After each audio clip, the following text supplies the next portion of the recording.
To solve for the critical depth of a hydraulic channel using this program, you first want to input your values to whatever they are in the corner over here.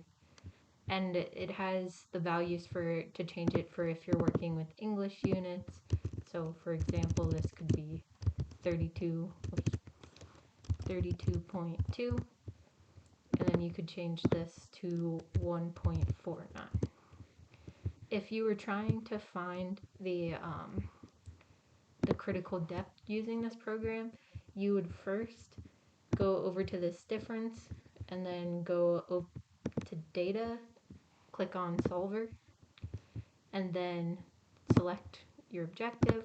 So we want this value to be equal to 0.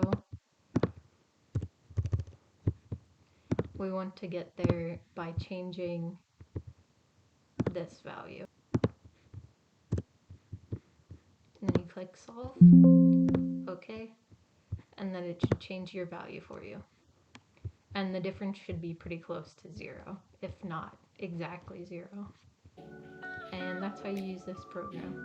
Thank you for your time.